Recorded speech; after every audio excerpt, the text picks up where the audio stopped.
नमस्कार देवियों और सज्जनों। हम लोग 11वीं रमैनी की साखी पर वार्ता कर रहे थे। साखी का कथन पूरा हो गया था। साखी में खग खोज पीछे नहीं, तू तत् अपरंपार, ये आया था। इसको और इस पर और वार्ता करनी थी, तो मैंने पिछले अंक में कहा था। हमारे अध्यात्म में मुक्ति की के तीन लक्षण बताए गए, या यूं कहें कि मुक्त के लिए तीन तरह के प्रयास बताए गए।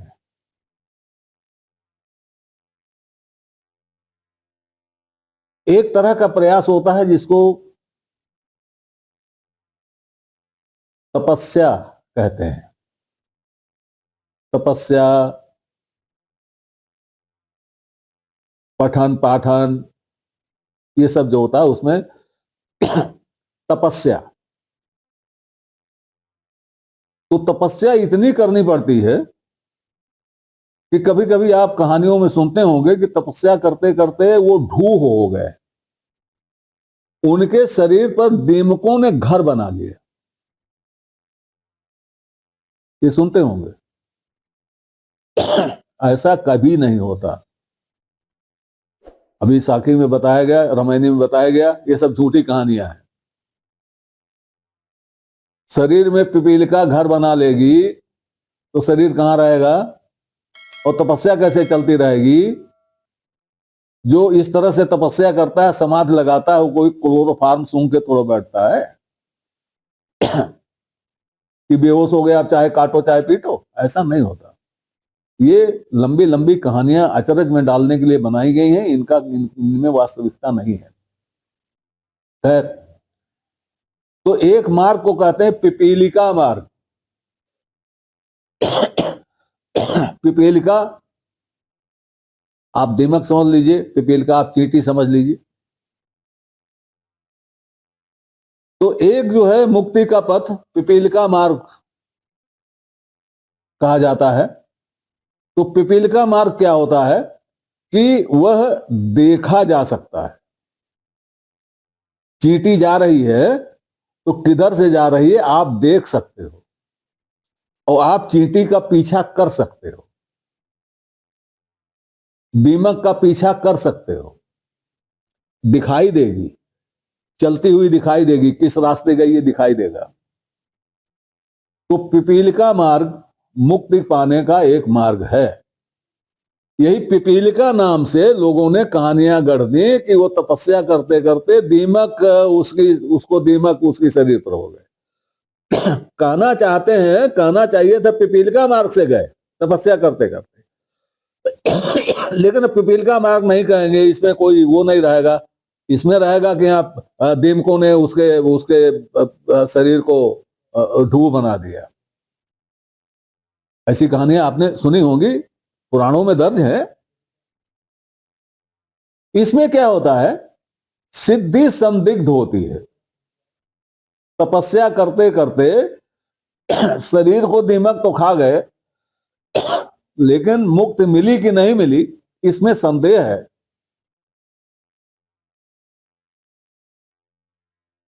और बड़ा श्रम साध्य होता है, और सफलता में संदेह रहता है। ये होता है पिपीलिका मार्ग।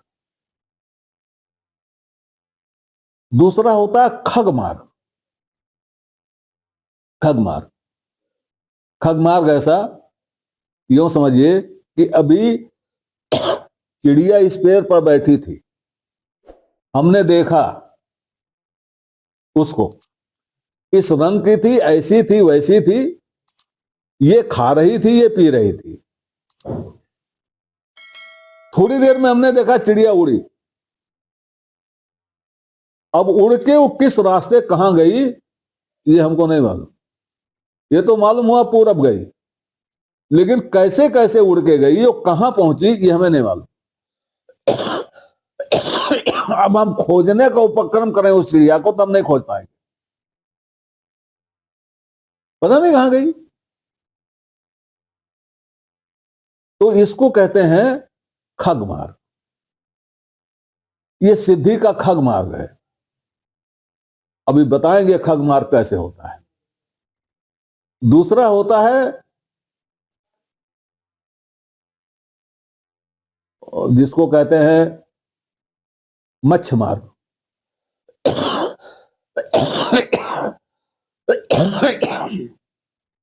मीन मार्ग। मछली पानी में है, दिखाई दे रही है, उसके बाद वो चल के चली गई।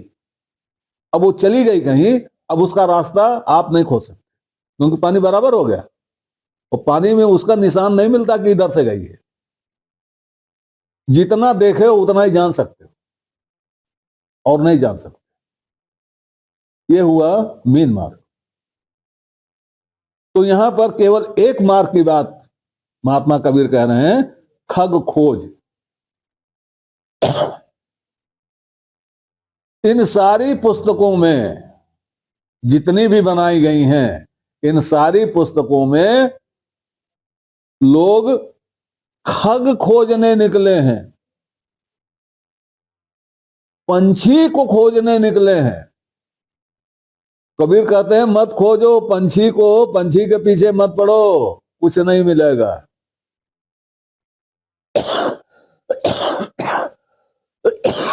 पंछी के पीछे मत पड़ो, कुछ नहीं मिलेगा। पंछी तो गया, उसके पैरों के निशान नहीं मिलेंगे। अगर आप महात्मा बुद्ध का धम्मपद पढ़ें तो उसमें एक अध्याय है जिसमें महात्मा बुद्ध पूछते हैं कि बुद्ध के पास किस पद से पहुंचोगे। उसमें इस तरह का बताया गया है कि भाई तुम नहीं पहुंच सकते बुद्ध तक। क्यों नहीं पहुंच सकते? अरे भाई तुम मुक्त हो जाओगे तो हर मुक्त का स्थान अपना होता है। तुम बुद्ध के स्थान पर नहीं पहुंचोगे, अपने स्थान पर पहुंचोगे। अगर बुद्ध के स्थान पर पहुंचने का प्रयास करोगे तो निश्चित रूप से तुम मुक्त नहीं होगे, क्योंकि बुद्ध के स्थान पर तुम पहुंच नहीं सकते और अपने स्थान के लिए तुम प्रयत्न नहीं कर रहे हो, तुम मुक्त हो नहीं सकते। यही बात प्रकारांतर से इसमें कबीर बता रहे हैं। यहां से वहां तक में जितनी कहानियां हैं वो सब या तो उसको खोजने में लगी हैं, तो उसको नहीं खोज सकते क्योंकि उसको खोजने के लिए खग मार्ग चाहिए और तुम्हारे पास है नहीं। जितने लोग सिद्ध हुए हैं, किताबें कहती हैं वो पहुंचे हैं, वो भी इसी मार्ग से पहुंचे हैं, इसलिए उनके पथ चिन्हों पर भी तुम चल के नहीं पहुंच सकते।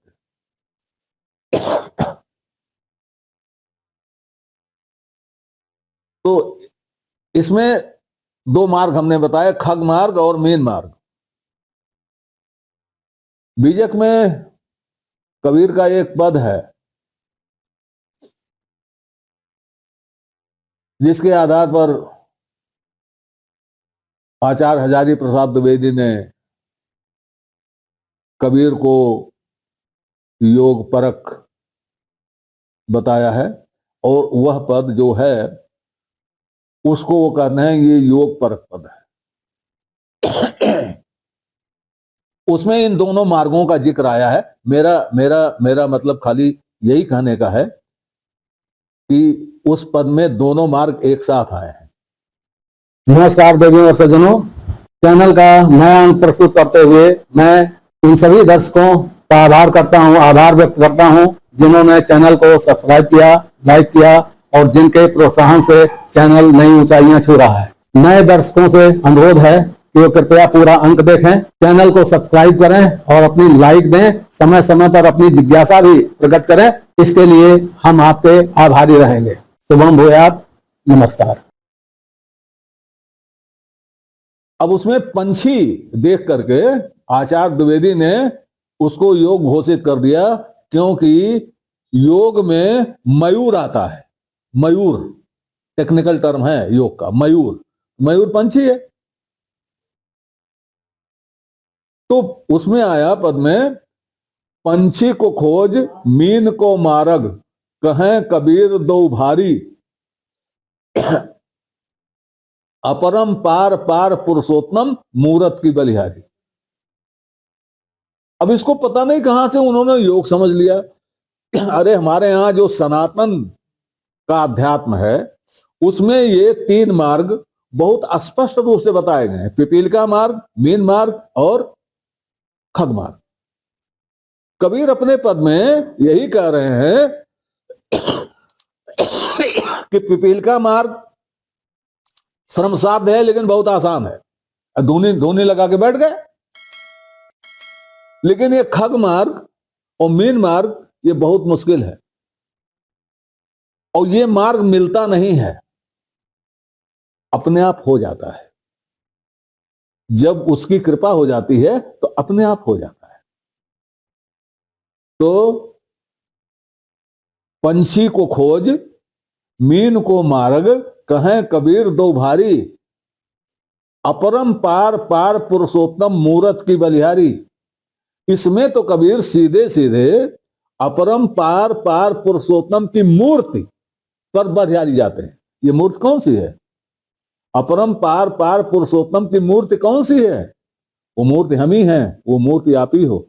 हम क्या हैं? हम उसकी मूर्ति हैं, हम उसी के तो अंश हैं। चलो अंश ही मान लो आप, तो हम उसी के तो अंश हैं, तो हम मूर्ति हैं। ये खग खोज की बात हो रही है। एक और दृष्टांत लीजिए। महात्मा बुद्ध के बारे में हम ये कहते हैं कि जानते हैं, कहा जाता है, लिखा गया है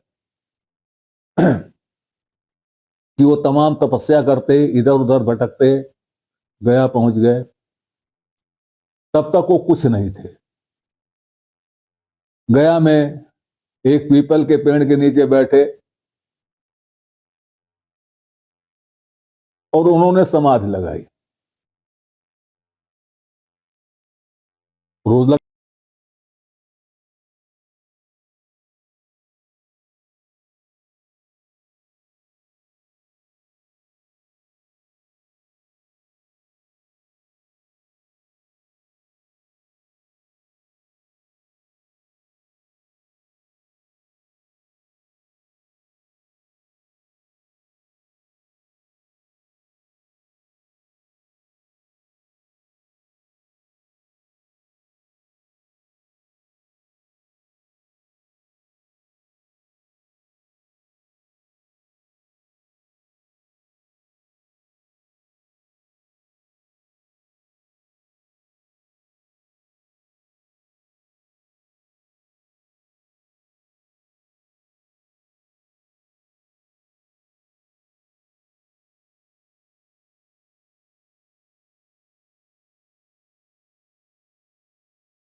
आपसे निवेदन है कि श्रृंखला को अपनी लाइक दें, इसको सब्सक्राइब करें और कमेंट बॉक्स में जाकर अपनी टिप्पणी प्रस्तुत करें, अपनी जिज्ञासा व्यक्त करें, अपने प्रश्न पूछें। यथा समय आपकी जिज्ञासाओं और प्रश्नों का समाधान करने का प्रयास किया जाएगा। धन्यवाद।